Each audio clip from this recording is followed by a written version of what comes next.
Buksan po natin ang ating mga bagalang sulatan sa aklat sa mga taga-Hebreyo at nais ko pong basahin ang Kapitulo 2 at tayo lubos nagpapasalamat sapagkat dito ay hinahangad ng sumulat ng Hebreyo at ang ating pananalig ay ito ay si Pablo ang siyang sumulat dahil sa style at pangusap na kanyang ginawa. Hebreyo Kapitulo 2. At nais kong basahin ang buong kapitulo at ganito po ang siyang isinasaad.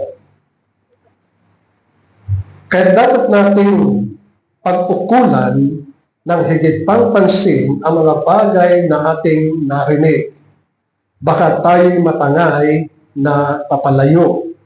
Sapagkat kung ang salitang ipinahayag sa pamagitan ng mga anghel ay may bisa at ang bawat paglabag at pagsuway ay tumanggap ng kaukulang parusa, paano nga tayo makakatakas kung ating pababayaan ang ganito kadakilang kaligtasan? Ito ay ipinahayag noong una sa pamagitan ng Panginoon at pinatunayan sa atin na mga nakarinig sa Kanya, na pawang pinatotohanan din ng Diyos sa pamagitan ng mga tanda at ng mga kababalaghan at iba't ibang himala at mga kaloob ng Espiritu Santo na pinamahagi ayon sa Kanyang kalooban. Sapagkat hindi ipinasakop ng Diyos sa mga anghel ang sanlibutan darating na siya naming sinasabi, ngunit may nagpatunay sa isang tao na sinasabi, ano ang tao upang siya'y iyong alalahanin? O ang anak ng tao upang siya'y iyong pagmalasakitan? Siya'y ginawa mong mababa kaysa mga anghel ng sandaling panahon. Siya'y pinutungan mo ng kalwalatian at karangalan, at siya'y iniligay mo sa ibabaw ng mga gawa ng iyong mga kamay.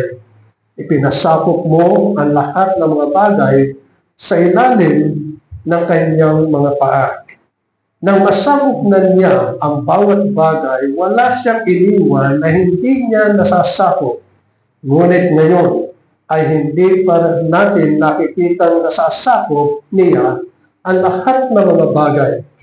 Ngunit nakikita natin si Jesus na sa sandaling panahon ay ginawang mababa kaysa mga anghel, na dahil sa pagdurusa ng kamatayan ay pinutungan ng kalwalatian at karangalan upang sa pamagitan ng biyaya ng Diyos ay maranasan niya ang kamatayan alang-alang sa lahat.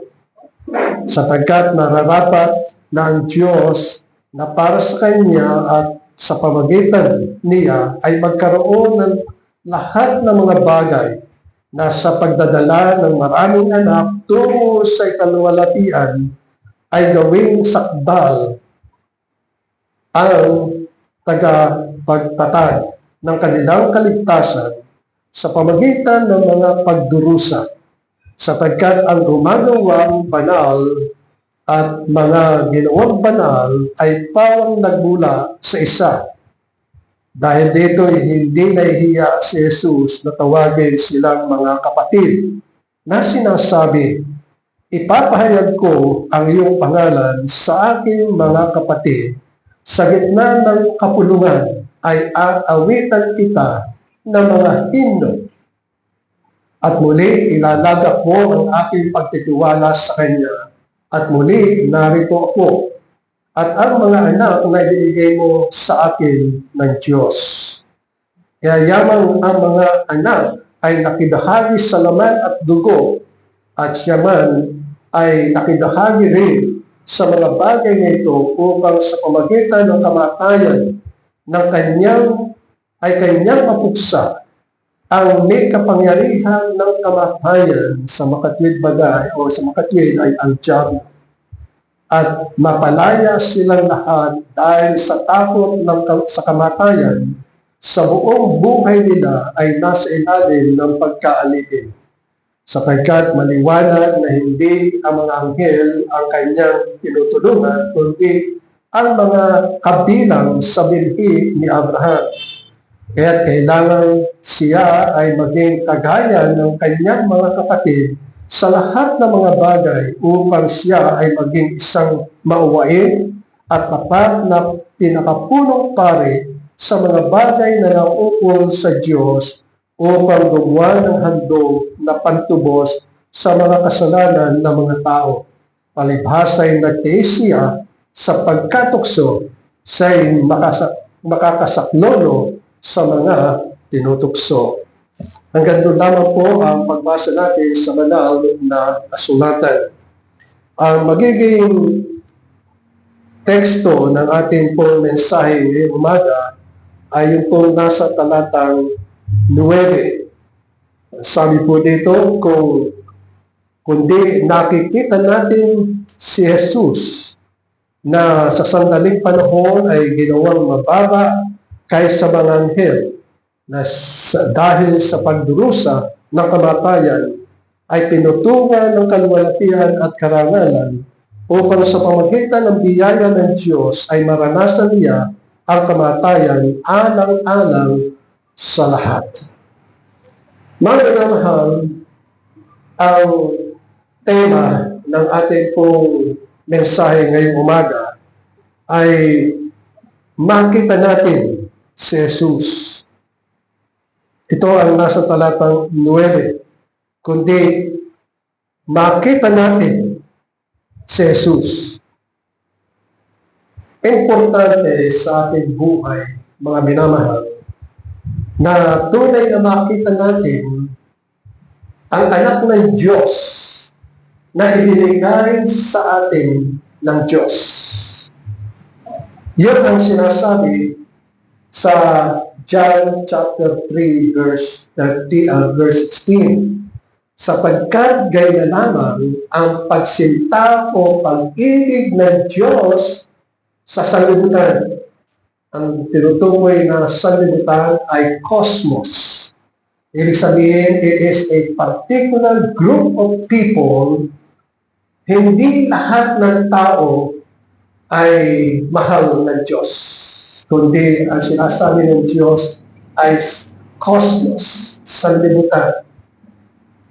Upang ang sino man sa Kanya'y sumampalataya, ang sino man sumampalataya sa Panginoong Jesucristo ay huwag mapahamak, kundi magkaroon ng buhay na walang hanggan.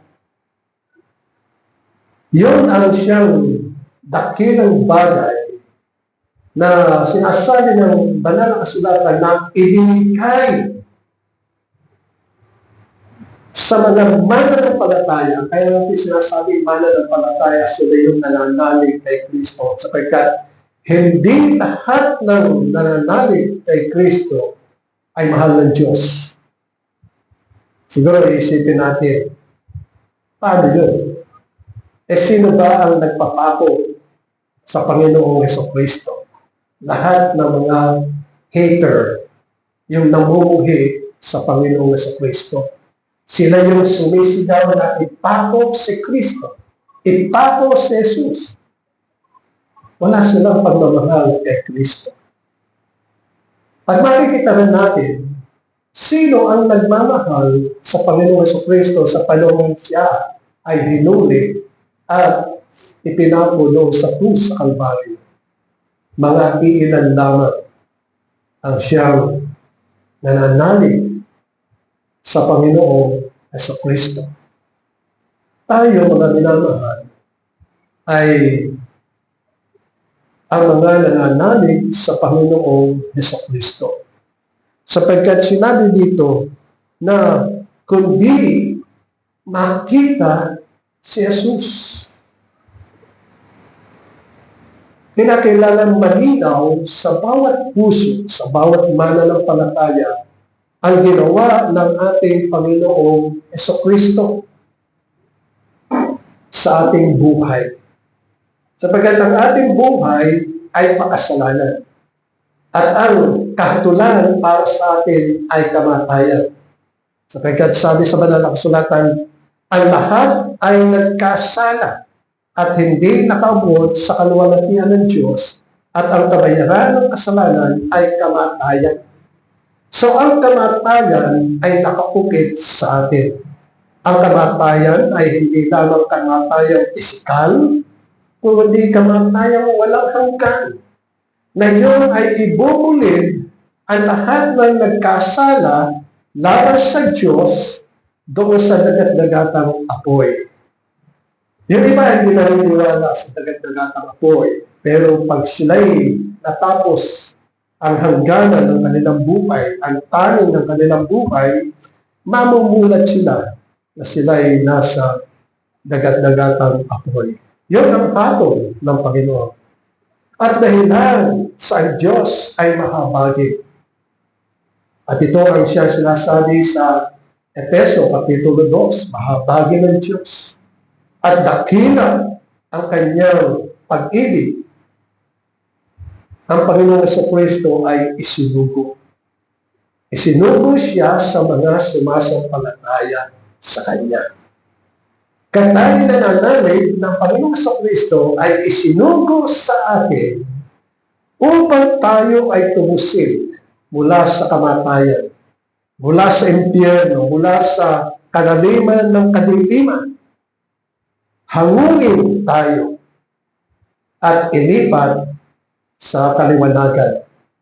At dito tinutukoy ng banal na kasulatan kung papaano na ang Panginoon ay nagbigay ng kanyang sarili. Ibig sabihin, dahil sa ibinigay siya ang Panginoon sa Kristo, kung nananalig ka na ang Panginoon sa Kristo ay ibinigay sa iyo, dakila ang pag-ibig ng Diyos sa iyo. At mayaman ang kanyang kahabagan sa iyo. Sapagkat ang Panginoon sa Kristo, ang siyang kordero ng Diyos, na nag-aalis ng kasalanan ng sanlibutan. At ito ang siyang makikita natin sa banal na kasulatan. Tatlong bagay ang ating sasaalang-alang ngayong mga minaman. Una ay ang nagpasakdal sa atin. Sino ang nagpasakdal? Ibig sabihin, sino ang gumawa na tayo ay gawing banal? Sapagkat tayo ay makasalanan. Tayo ang sinasabi sa banal na kasulatan na lubos na masama, total depravity. So, dulan ang kasamaan. At yun ang ating kalagayan. Pero pag-aaralan natin, ano ang ginawa ng Panginoon sa Kristo upang tayo ay maging sakdal o maging banal. Ang ikalawa, sino ang kanyang pinasakdal? Sino ang kanyang binanal? Yun ang kinakailangan malaman din natin, mga minamahal. At ang pangatlo ay yung kagalakan na tumitingin sa ating Panginoon, the joy of looking unto Jesus. Ito ang kagalakan ng mga mananampalataya. Unang-una, sino ang nagpasakdal sa atin o nagpabanal sa atin? Sa Juan, Kapitulo 1, talatang 29, tinutukoy dito ni Juan na nakita ni Juan Bautista, magkaiba na itong Juan, yung nasa Kapitulo 1 ng Juan, ito ay si Juan Bautista.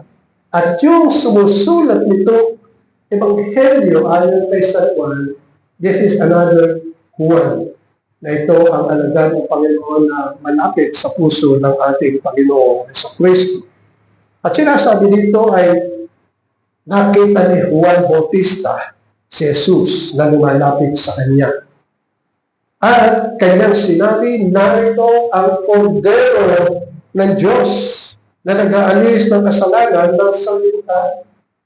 So, ang kordero ng Diyos ay ipinalaga ng Panginoon upang tubusin ang lahat ng mga nananampalataya sa Panginoong Jesucristo.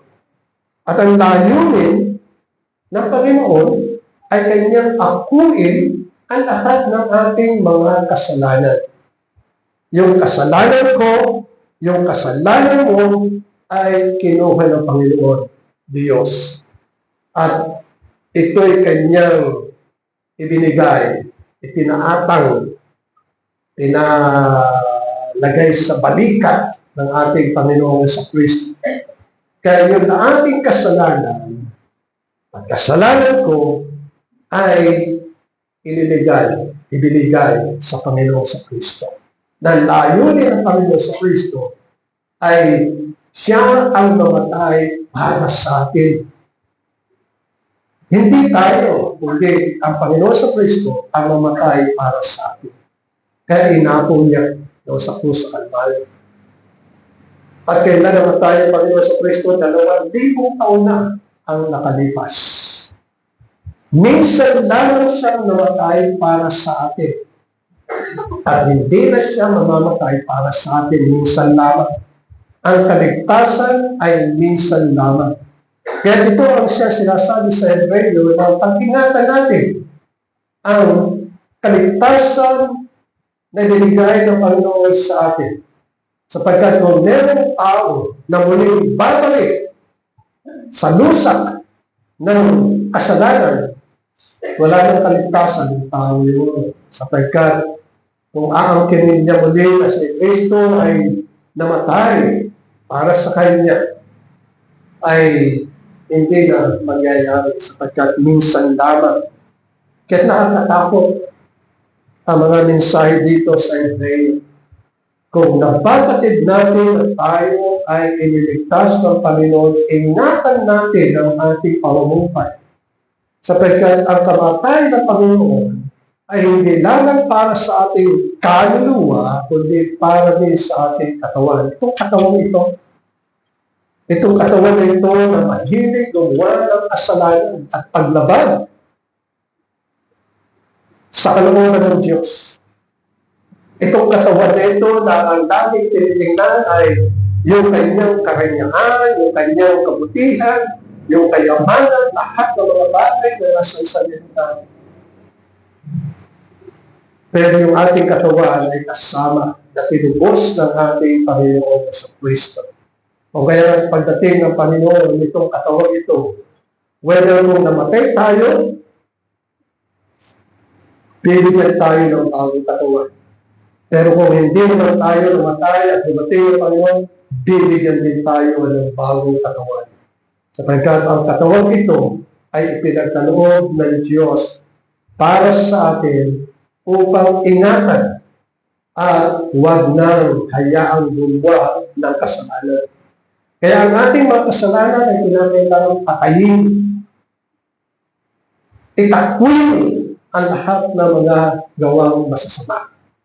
Kundi ang gawin natin ay tumingin tayo kay Jesus na ating Panginoon. Na siya ang nagpasakdal, nagpabanal sa atin. Alam ba ninyo, ang kanyang dugo ay nabuhos doon sa krus sa Kalbaryo?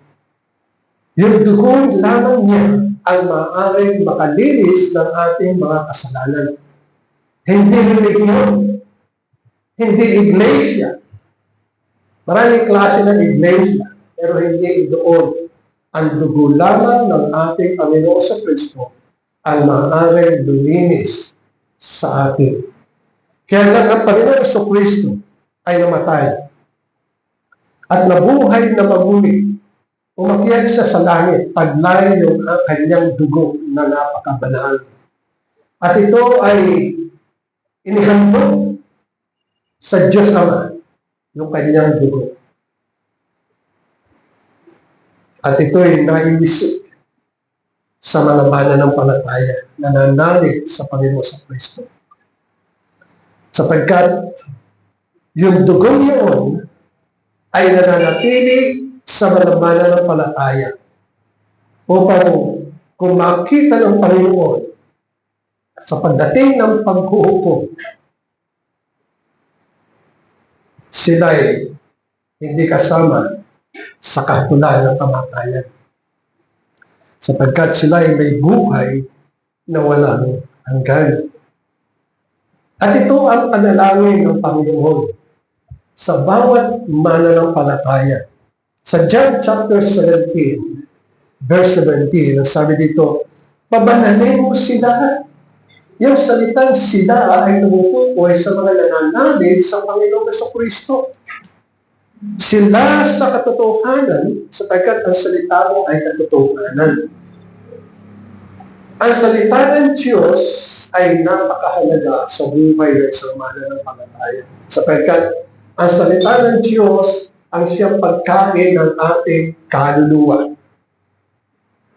Ang kaluluwa natin, ang kinakain niya ay salita ng Diyos. Yung katawan natin, ang kinakain natin, ay lahat ng mga bagay na bunga ng lupa sapagkat tayo ay mula sa alabok. So ano kakainin natin? Mga gulay. Nakakatawa doon sa social media. Mga gulay. At kung ano-ano yung mga inihahatid na mga pagkain. Yan ay pagkain ng ating kaluluwa. Sabi yan, kung gusto mong malusog, kumain ka ng mga prutas na naangko sa iyong katawan. Sa katawan niyo. Kaya ang ating katawan, kinakailangan iniingatan sapagkat ito'y kasama sa pagtubos ng Panginoon sa ating tinubos tayo. Dalawa tayo na naiisa. Meron tayong katawan, na itong katawan ito ay ibinigay ng Diyos sa atin upang ingatan. At meron tayong kaluluwa. So ang katawan at kaluluwa ay isa. Pero pag dumating ang kamatayan, pinag-ihiwalay ito ng Diyos. Yung katawan, talagang babalik sa alabok. Sapagkat galing tayo sa alabok. Halimbawa, tinakda sa iyo ay hanggang 90 years old. Sabay, marami pang panahon na bubuluin natin para lumakad tayo na may kabanalan sa ating katawan.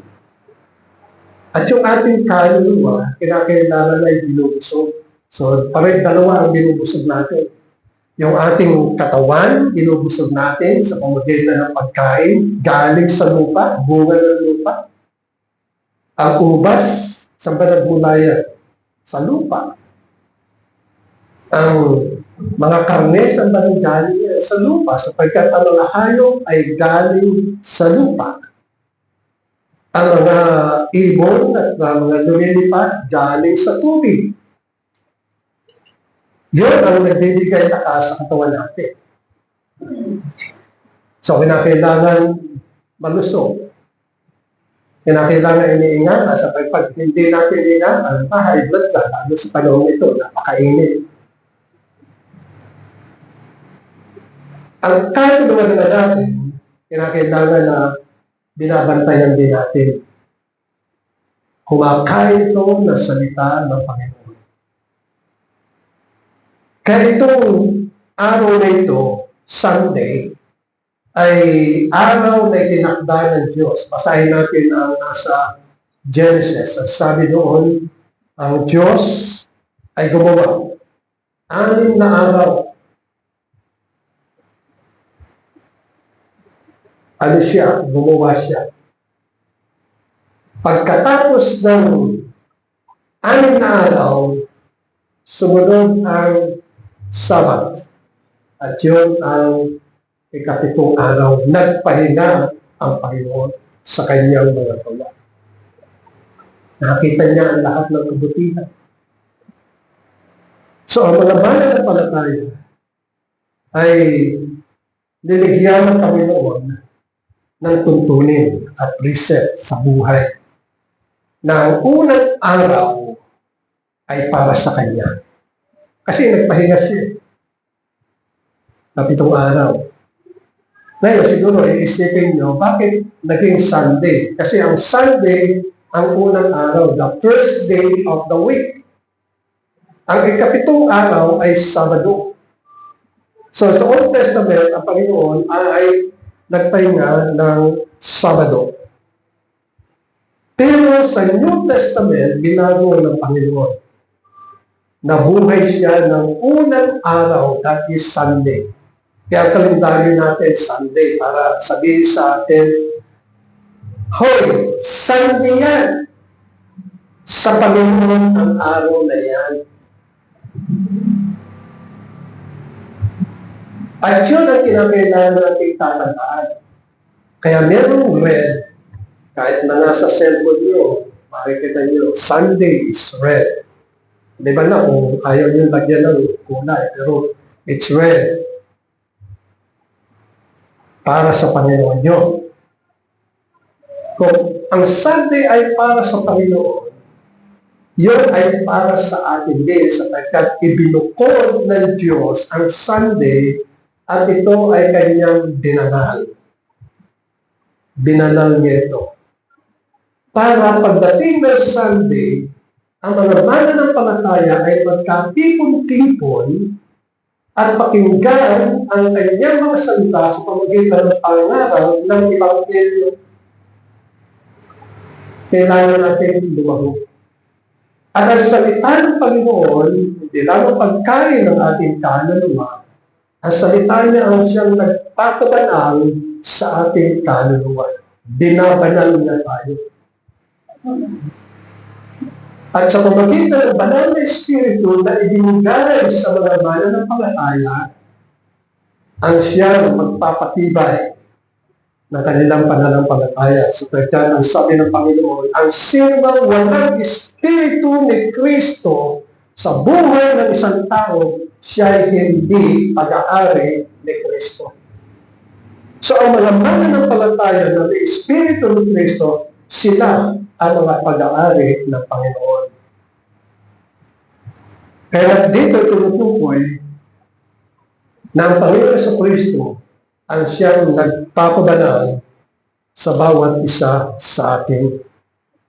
Sapagkat siya ang buktong na anak ng Diyos na ibinigay sa atin alang-alang sa kanyang kahabagan at kabanalan na tayo ay matawarin sa ating mga kasalanan. Ang ginawa ng Diyos, 2,000 taon na binanal niya tayo sa panahon ito. Sa pamagitan ng kanyang kapangyarihan. At hindi lamang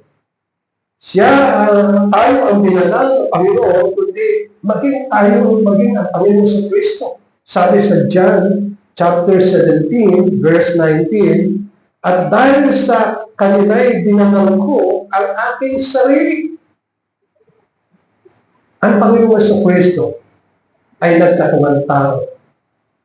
Incarnation ang doktrina doon. Nagkatawang tao siya.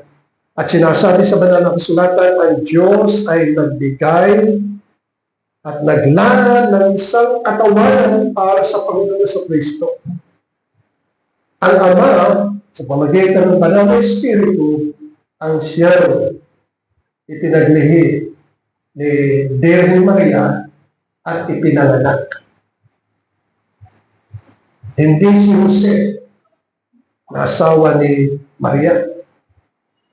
Kasi Virgen si Maria nang ipanganak ang Panginoon sa Kristo. Ibig sabihin, hindi pa nagkakaroon ng relationship si Jose at si Maria para ipanganak ang Panginoon sa Kristo. Ibig sabihin, yung malalim na relationship ng mag-asawa. Although, sa mga Diyo, kinikilala na sila ay magkasintahan. Sa Pilipinas, din na nawawala na ang kulturang yun na mamamanhikan at pagkatapos i-declare ng pamilya, o sige, kayo na ang magkasintahan at itatakda na ang kanilang kasal. Yun, pamamanhikan ng tao doon. Pero ngayon din, nawawala na yun. Pero importante ang mga bagay na yun. O kaya nga dito, tinutukoy na ang Panginoon sa Kristo ay binigyan ng katawan. Hindi katawan na nagmula kay Jose, kundi ito'y katawan na inilaran ng Diyos mula kay Maria. Kaya sabi dito, at dahil sa kanila, at tinutukoy dito ay ang mga mananampalataya. Verse 19, 17, binanal ko ang aking sarili. Sabihin, talagang lumakad siya ng may kabanalan alang-alang sa akin. At ang sabi niya, upang sila naman ay pabadalin sa katotohanan. Kaya ang naman ng panataya ay tinatawag ng banal na Espiritu upang lumakad sila sa katotohanan, sapagkat ang banal na Espiritu ay tinatawag ng Espiritu ng katotohanan, upang ang mga mananampalataya ay sumunod at lumakad ayon sa kabanalan. Sapagkat ang mga mananampalataya ay mga anak ng Diyos. Siguro isipin natin, kailan nangyari na tayo ay pinugko ng Diyos?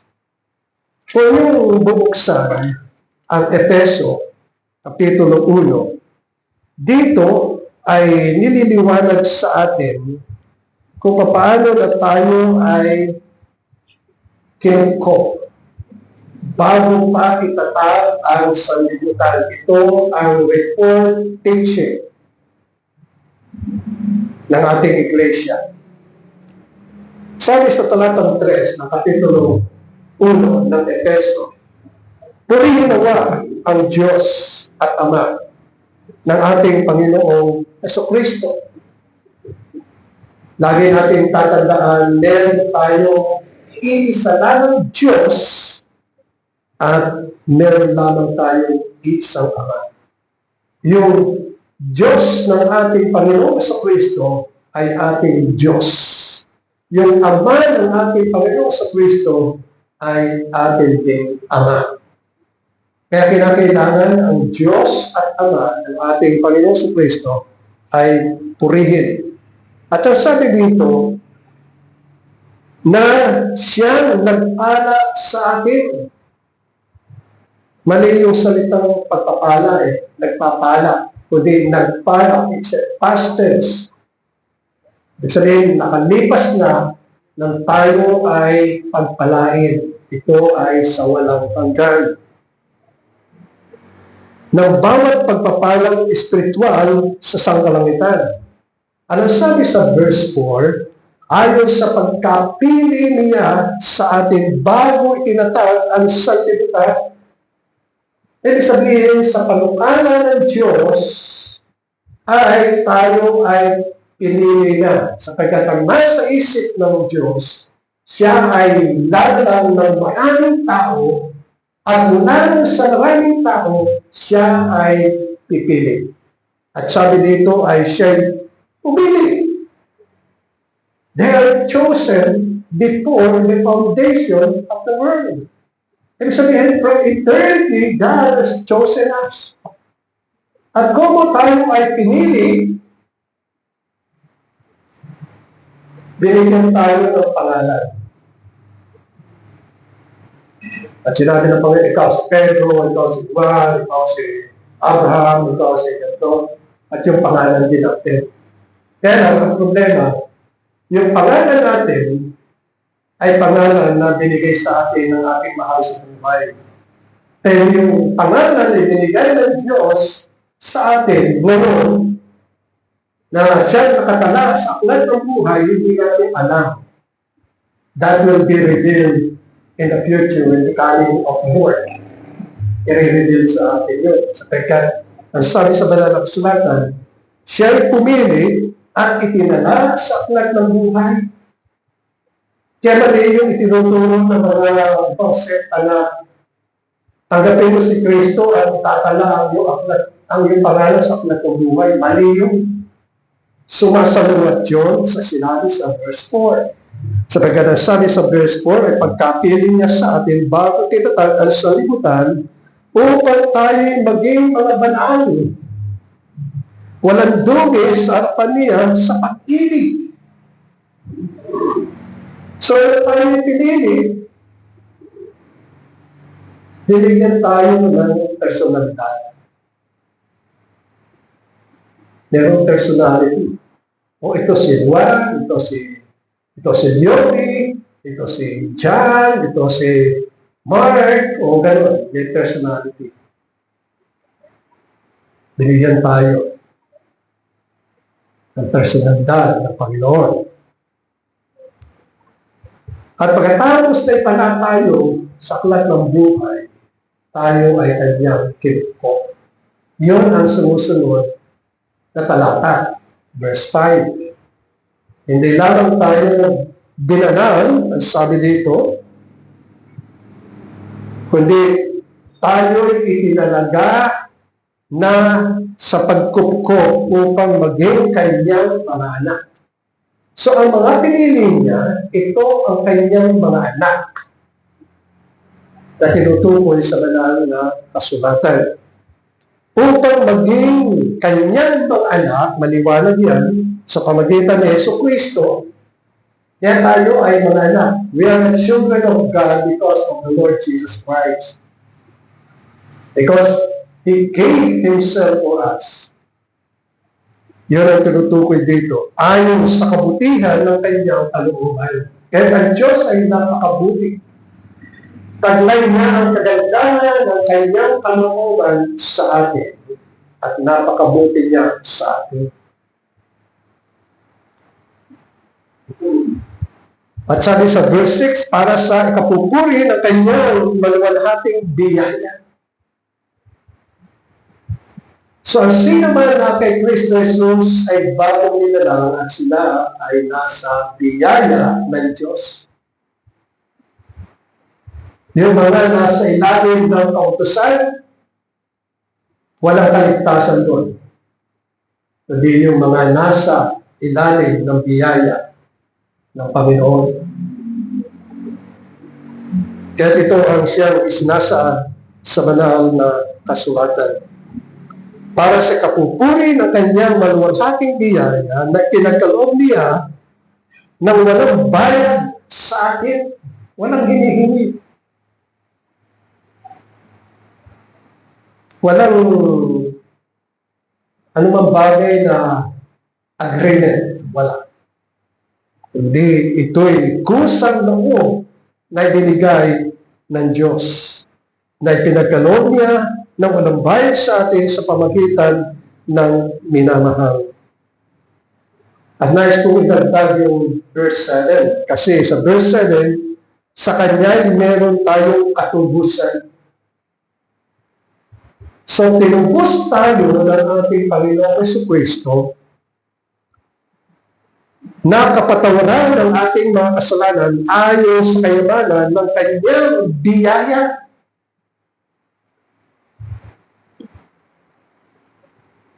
Kaya ang Panginoong Jesucristo sa Hebreo, Kapitulo 2, talatang 13, ang sabi dito, at muling inilatag ko ang aking pagtitiwala sa Kanya. At muling narito ko at ang mga anak na ibigay sa akin ng Diyos. So, ibig sabihin, mga minamahal, sa walang hanggan, ang Panginoong Jesucristo ay itinalaga ng Panginoon Diyos. At siya'y ating kapatid, sabi dito, sa banal na kasulatan. Siya ang panganay, ang Panginoong Jesucristo. At sabi niya, narito ako. Ito ay salita ng ating Panginoong Jesucristo. At ang mga anak, sino ba yung tinutukoy ng mga anak? Ito yung mga pinili, ito yung mga hinilang bago pa itatag ang sanlibutan na binasa natin sa Efeso. Na ibinigay sa Kanya. Kaya dapat ang mga anak ay nakibahagi sa laman at dugo. So from eternity, pinili na tayo. Pero wala pa tayong katawan. Wala pa. We are in the spirit. Wala pa tayong katawan. Pero binigyan tayo at pinaglaan tayo ng katawan. Kaya ipinanganak tayo at itong katawan ito, ang Diyos ang may kaloob sa atin. At ito ang magiging katawan natin, maging sa kamatayan, na siyang babaguhin ng Panginoon sa bagong katawan. Baka isipin natin pag namatay tayo, ibang katawan yung ating sasaliban o pupuntahan o ipabubuhay. No. Ito yung katawan ito sapagkat ang katawan ito ay kaloob ng Diyos. Ito yung sinabi sa verse 14 ng Hebrew chapter 2. Kaya lamang ang mga anak ay nakibahagi sa laman at dugo. Tandaan niyo, at siya man, ito ay tumutukoy sa Panginoon sa Kristo, ay nakibahagi rin sa mga bagay na ito. Ibig sabihin, ang Panginoon sa Kristo, from eternity, siya ang panganay sa magkakapatid, mga anak ng Diyos. Siya ang panganay, tayo mga anak. Ang Diyos ay maglaan din ng katawan. At ang katawan yun ay hindi katulad ng ating katawan na galing sa Ama. Kundi siya ay galing sa Ama sa pamamagitan ng Banal na Espiritu. Na dito tinutukoy na nakibahagi din sa laman at dugo. Kaya na ang Panginoon sa Kristo ay mamatay o sa krus sa Kalbaryo, yung katawan yun na ibinigay ng Ama ang siyang inilibing. At yung katawan din yun ang siyang itinamon mula sa kamatayan. At siya ay nasaksihan ng mga mananampalataya. Nakita siya ng mga lagan, nakita siya ng more than 500 na mga katao. At yung mga nasa libingan, nung siya ay mabuhay na mamuli, yung mga nasa libingan sa panahon niya ay mga lumabas ng libingan at nakakita sa mga mamamayan o sa mga mahal sa buhay sa lungsod. Pero yung ang mga libingan ay sa labas ng lungsod. Nabuksan na ng Panginoon ay mabuhay na mamuli. Nabuksan yung mga libingan yun na nagtitiwala sa Panginoon sa Kristo. At mula sa libingan, nagtakad sila at nagpunta doon sa mga mahal sa buhay at nagpakita sa kanila, "Oy, ako'y buhay! Binuhay ako ng ating Panginoong Hesus Kristo at hindi na mamamatay magpakailanman." At yun ang magiging pamuhay ng mga mananampalataya. Hindi na mamamatay. Kaya mga nagtitiwala sa Panginoon, hindi na mamamatay. Yung katawan natin, kailangan ilagak niya sa lupa. Kasi galing sa lupa. Alabok. Mula sa alabok, pabalik sa alabok. Pero sa kapangyarihan ng Diyos, babaguhin. Isang katawang may kaluwalhatian, isang katawang katulad ng Panginoon sa Kristo. Pero sabi ni Juan, hindi natin kaya sabihin kung ano yung klase ng katawan, pero naniwala tayo na tayo'y katulad ng ating Panginoon Hesus Kristo. At yun ang pinigin ng Panginoon. Tayo'y maging katulad ng ating Panginoon Hesus Kristo. Kat ang ginawa ng Panginoon sa kanyang kamatayan, sabi sa verse 14 ng Hebrews chapter 2, kaya naman ang mga anak ay nakibahagi sa laman at dugo, siya, ang Panginoon sa Kristo, man ay nakibahagi rin sa mga bagay ito upang sa pamagitan ng kamatayan ay kanyang mapuksa ang may kapangyarihan sa kamatayan, sa makatwid bagay, ang Diablo. Ang Diablo ang merong kapangyarihan sa kamatayan. Ngunit, nang siya'y ibabaw ng Panginoon mula sa kamatayan, nabuhay siya maguli. Nagtagumpay siya. Kapagkat maliwanag yung sabi dito, napuksa niya ang kapangyarihan ng kamatayan. Kaya ang mga mananampalataya, wala ng kamatayan. Hindi na sila mamamatay kailanman. Hindi rin sila magkakasala kailanman sapagkat from eternity, sila ay mga anak ng Diyos. Pinili. Maliwanag yung nasa Efeso, Kapitulo 5. Kapitulo 1, talatang 5. Na tayo'y pinukko ng Panginoon sa Kristo. Yan tayo mga mananampalataya. Yan ang dahilan kung bakit tayo ay tinawag na Kristiyano. Hindi dahil sa relihiyon, kundi dahilan sa tayo ay makakristo. At itinatanghal natin at itinabubuhay natin at ginagawa natin ay pamuhay ng ating Panginoon Hesus Kristo. Namumuhay tayo sa kabanalan. Hindi natin hayaan na ang kasamaan, ang pandaraya, ang pagsisinungaling, ang paggawa ng kasamaan sa kapwa ang gagawin natin. Hindi sabi sa mga sulatan tulad ng binasa natin kanina, ay ibigin natin ang Diyos. Ng buong puso, buong kaluluwa, buong lakas, buong kaisipan, at ang ating kapwa tulad ng ating sarili. At ang layunin ng Panginoon sa kanyang kamatayan ay mapalaya tayo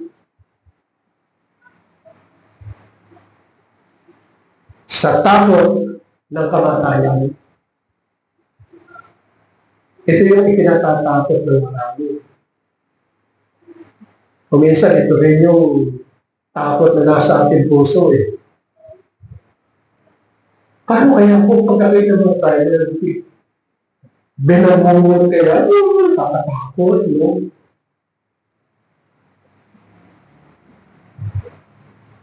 Pero sabi sa banal na kasulatan, mapalaya tayo sa takot. Kaya sabi ni Pablo, ang mabuhay ay kay Kristo. At pagmamatay ay pakinabang. Doon nakatuon yung ating kaisipan sa mga bagay sa sangkatauhan.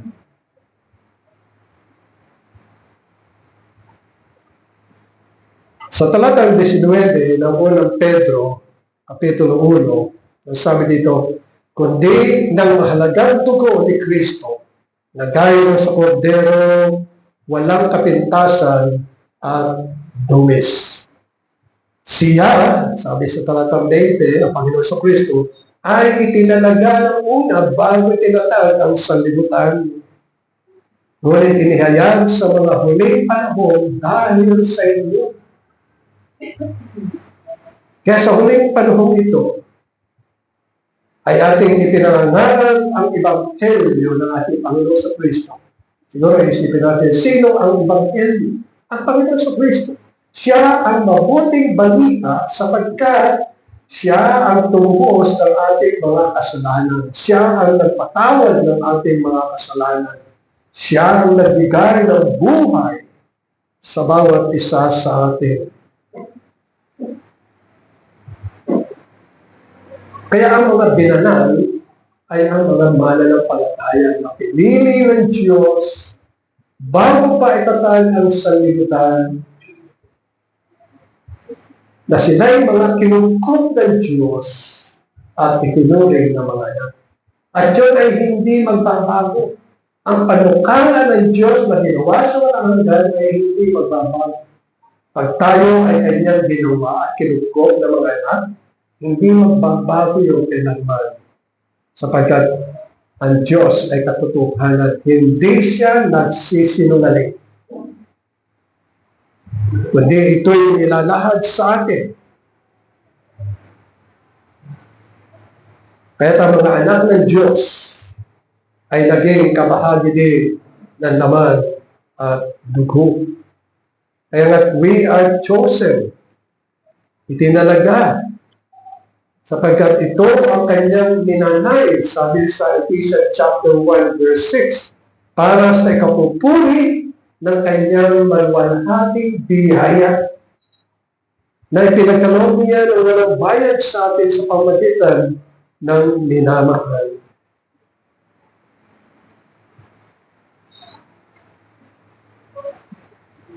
Tayo lubos nagpapasalamat sa Panginoon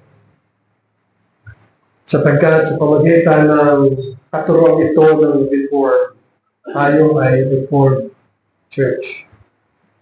At sa katuruan ito ay nagpapasalamat tayo sapagkat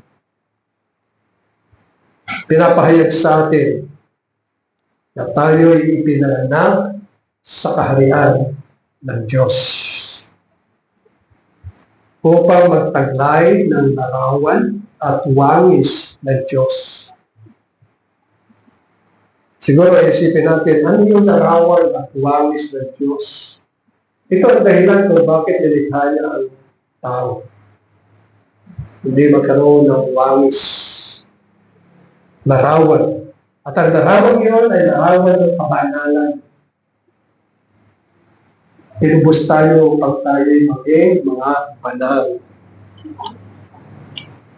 Tinubos tayo ng pang dumaloy sa ating buhay ang katwiran. Kasi ganito ang nangyari. Tayo ay makasalanan. Yung lahat ng ating kasalanan ay ipinaako sa Panginoon sa Kristo. Siya ang nagdala. Nanigay niya sa kanyang balikat ang bigat ng ating mga kasalanan sapagkat ang kasalanan ay kinamumuhian ng Diyos. Dala-dala ng ating Panginoon sa Kristo.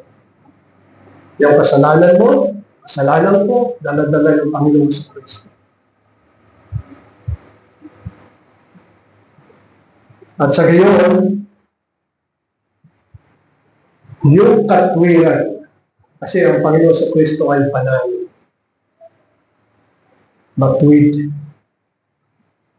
Lubos ang kaalaman sa Diyos. Yung kanyang katwiran ay iniligay sa atin. Kaya tayo kinakailangan lumakad ng may kabanalan, katwiran, at kaalaman sa Diyos.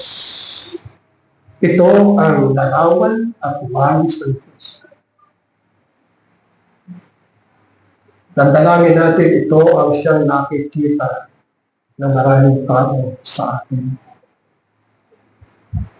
Minsan, ewan ko kung napapansin nyo, pati kumakain sa mga restaurant, pati pumasok, halos lahat ng mga mata nakatingin sa inyo. Kahit na yung buwate, ma'am, welcome po, good morning, good afternoon, good night. Iba ang tingin nila at naway makita sa atin ang kabanalan. Kung minsan, may mga grupo na kumakain. Kami, nagbibiruan na lang. Oh, bakit sila nakatingin sa atin? Anong meron ba sa atin? Kumakain tayo. Masarap pa nga yung kanilang pinakain. Kami, ano lang, tawilis. Bakit yun? Yan nagbibiro yung aking mga kapit. Kasi dami ang tingin sa iyo, pukumi. Ikaw ay judge, sabi. Ay, gano'n ba yun? Hindi. Nakikita nila yung pagkakaiba na isang pamumuhay ng isang banal, matuwid, na ginawang matuwid ng Diyos at may kaalaman sa Diyos. Yan ang kinakailangan ng larawan na paglay natin ng minamahal. sapagkat tayo ay kinukop ng Diyos. Alam niyo, medyo mahaba pa yung ating message dito eh. Pero nais kong tingnan natin yung nasa Hebreo Kapitulo 12. Sabi dito sa Kapitulo 12,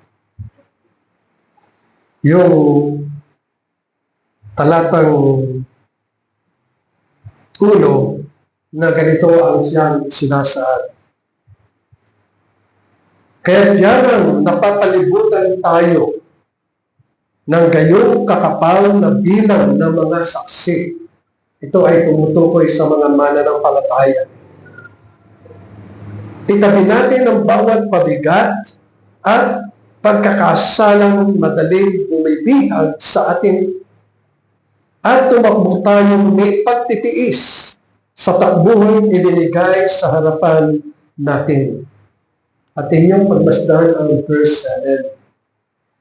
Sabi dito, pagmasdan natin si Jesus na siyang nagtatag at nagpasakdal ng ating pananampalataya. Alalahanin natin ang pananampalataya ay kaloob ng Diyos. Yan sinabi sa Efeso Kapitulo 2. Na ang pananampalataya ay kaloob at hindi lahat ng tao ay may pananampalataya sa Panginoong Jesucristo o may pananampalataya sila sa Diyos. Wala. Kundi, ang mga mananampalataya lamang ang may kaloob ng pananampalataya. Kasi mababasa natin sa Hebrews chapter 11, yung mga mananampalataya na sa pamagitan ng pananampalataya sila'y nabuhay at naglingkod at sumamba sa Panginoon.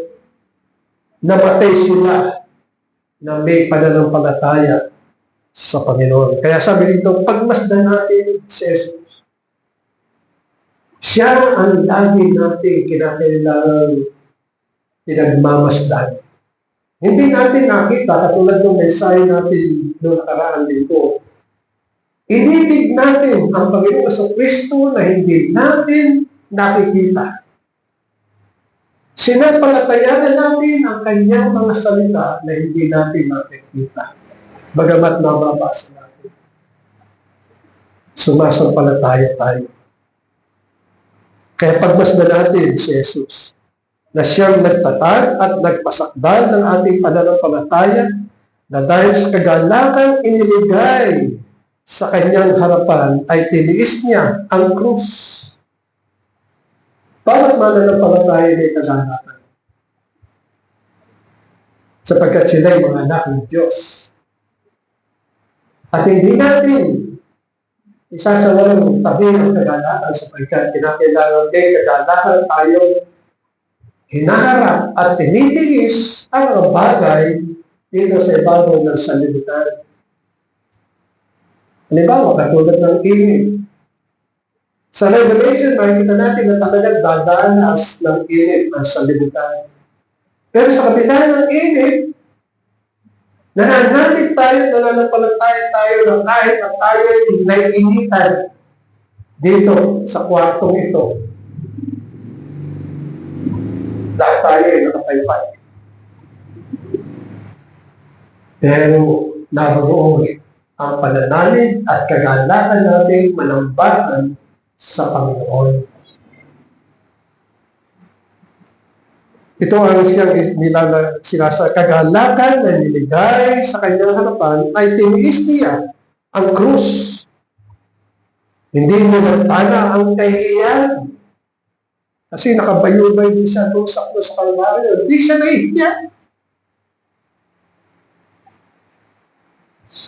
Na mga tao nagsisigawan at nagpago siya sa krus, hindi siya nahihiya. Sapagkat ang layunin niya ay tubusin ang mga anak ng Diyos na binigay sa Kanya. Kundi hindi nalintana ang kahihiyan at siya'y umupo sa kanan ng trono ng Diyos. So pagkatapos ng paghihirap, umakyat siya sa langit. Siya ay umupo sa kanan trono ng Diyos. Ibig sabihin, siya ang nangangasiwa. At sabi sa Revelation, lahat ng nagparusa sa Kanya, lahat ng umapi sa Kanya, lahat ng napupukot sa Kanya, ibubulin niya sa dagat-dagatang apoy. Yung mga sumasamba sa mga Diyos-Diyosan, kaya ang mga tao sumasamba sa Diyos-Diyosan, ayaw sumamba sa tunay na Diyos, ayaw sumamba sa Panginoon sa Kristo. Ibubulin siya sa dagat-dagatang apoy. Kaya sabi sa verse 3, babasahin ko ito hanggang verse 6, isaalang-alang ninyo na siya na nagtiis ng gayong pagsalungan ng mga kasalanan laban sa kanyang sarili upang kayo'y huwag manghina o manlupaypay. Ibig sabihin sa inyong paglilingkod, kahit mainit, huwag kayong manlupaypay. Kaya kailangan nandiyan pa rin yung kagalakan, nakatingin sa Panginoon sa Kristo. Sa inyong pakikipaglaban sa kasalanan, so tinutukoy dito, mayroong tayong kaharap na paglaban sa kasalanan. Hindi pa kayo humantong sa pagdalak ng inyong dugo. At nakalimutan na ninyo ang pangaral na sinabi niya sa inyong mga anak. Sabi niya, anak ko, sa verse 5, huwag mo walang bahala ang disiplina ng Panginoon. Huwag kang manlulupaypay kung ikaw ay sinasaway niya, sapagkat dinidisiplina ng Panginoon ang kanyang minamahal at pinarurusahan ng bawat itinutuwi na mga anak. O mga minamahal, tayo ng puso nagpapasalamat. Pinakilala na tayo tumingin sa Panginoon na may kagalakan, sapagkat lahat ng kanyang ginawa na sa atin ay para sa atin at para tayo ng buhay na walang hanggan. Amen. Maraming salamat po o aming Diyos at aming Ama. Patuloy mong pagpalain ang pangaral na ito at ang iyong mga salita sa aming mga puso. Sa matamis na pangalan ni Jesus. Amen.